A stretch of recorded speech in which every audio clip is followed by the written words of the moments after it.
I'm Jay Stone. Welcome to another episode of my show, live from Tarpon Springs, Florida, at rockmetaltalk.com. So tonight, I originally had the throwback interview scheduled, which is still going to happen, of 16 Second Stare. So I've been talking to Tim a lot again. Probably going to get him back on the show. He's got a lot of things going on. But, yeah, we're going to play that interview, and then about 9 o'clock or so, I'm going to give Connor from ALL HAIL the Yeti a call at the request of Ricky Parker from The Enemy Within. He helped me get that interview, contacted me, put me in contact with them. They put me in contact with the PR people. And it was a fairly simple process, so I figured they were easy to, work with. And if I can get them on right away. So it took a couple of hours to get everything going and scheduled. And, here we are a week later, and we're going to have them on the show. So I've been making videos. Yes, I used an iPhone template, blah, blah, blah, blah, blah. But eventually, that's what I have a technical degree in, is TV and radio broadcasting and editing on all that shit. But that's the first time I ever been fucking around with that stuff on the iPhone, because I got big old sausage fingers and shit like that. But I'm going to start doing it on the iPad as well. So there's going to be some better videos. I was just fucking around, so. But there's a lot of shit in the news, a lot of stupid stuff. But so Corey Taylor's mask got stolen. You think the fucking guy would have a backup, right? So, I mean, come on. Corey, knock it off. And now this motherfucker is starting. I don't know if you guys know, but Corey Taylor is going on a solo tour. He's working solo, away from Stone Sour, away from Slipknot. And he's got to be starting it in my fucking hometown. So I got this shit going on in the background because my fucking dog wants to fucking kill a cat. But, so I just don't understand why, Corey Taylor doesn't have a backup mask. You're putting on you get paid $1 million or some shit per show, your whole band. You think your mask might get stolen if a fan or some fucking janitor that might be a fan sees it and fucking picks it up and sticks it in his fucking back pocket? I mean, really. But I might as well tell you, heard Blood Guilt by ALL HAIL the Yeti. So that was the opening song there. So I'm excited to have him on. I got some other things going on as well. We're fully booked through April. Again, next show, the 22nd, is with Raven. That show is going to be at 12 o'clock noon live next week because I have something to do and I have to do a little traveling. So it's something positive going on, but I can't really talk about that on the air because I don't know which dumb motherfuckers listening out there. So I got to be, I got to keep everything private on that side. But Raven's going to call in. He's in 5 Star Hooker. He was in, I know one of his bands from back in the day, from the late 80s, early 90s, Mr. Nasty. He was in that band. They put out a CD a few years ago called Ain't Dead Yet. He's been in the Love Dogs, a bunch of bands around Clearwater. It just happened that we wound up in the same area. But now he's in a band called 5 Star Hooker. So we're going to be promoting that a little bit. They got a CD coming out. The 29th, we have Verse the Theory. They're another cold cock band. April 5th is Hell Came Home. The 12th is Markradon. The 19th is Isolated Antagonist. And the 26th is a Jay Stone Show Rock Metal Talk sponsor band, Born into Exile. So May is open. I'm not really sure what I want to do in May. I have a couple of... I hate to say it like this, but a little higher grade of guests coming up in the future and stuff. I can't announce those, but I've thrown hints out there. But I really one specifically I really can't say anything about because of things that are going on the side. There's just a lot going on with it, so.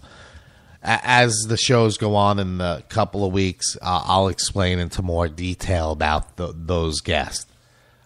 It's not that I think they're, one of them is in one of my favorite bands of all time.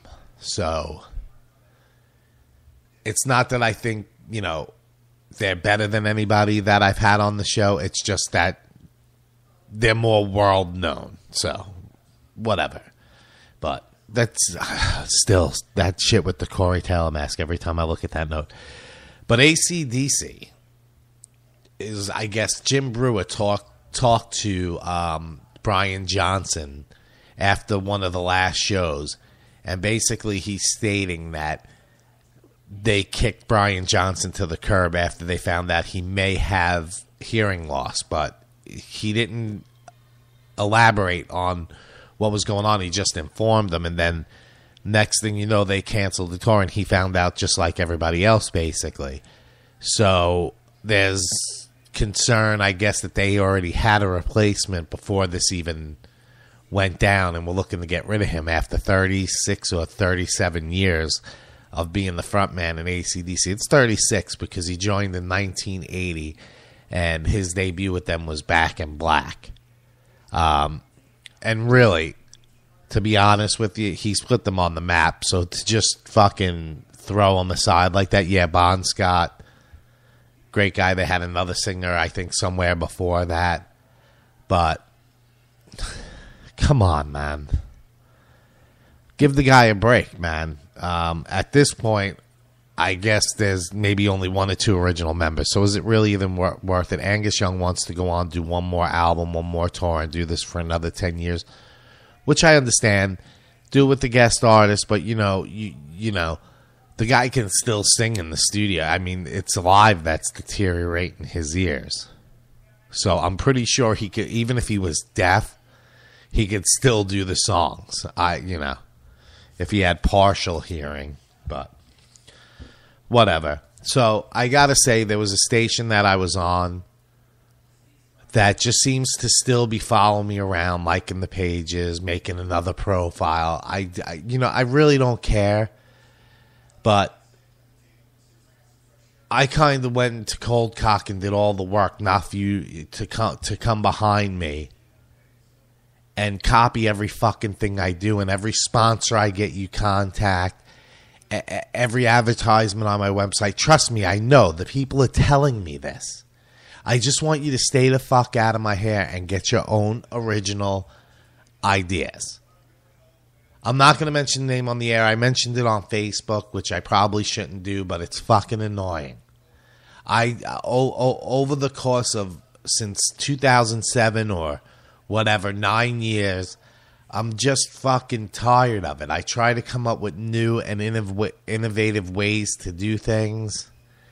And, even down to my flyers get copied by some of these people. Not that particular one. Flyers. Now I'm doing videos to promote because, your flyer looks just like my flyers. Your logo looks just like my logo. You try to copy my promos. These are original things. My answering machine tape. These are original ideas that people that worked for the show, that worked hard to create. I don't know how much more I can explain this shit, but it's really I mean, in a way, it's flattering that you want to copy what I do.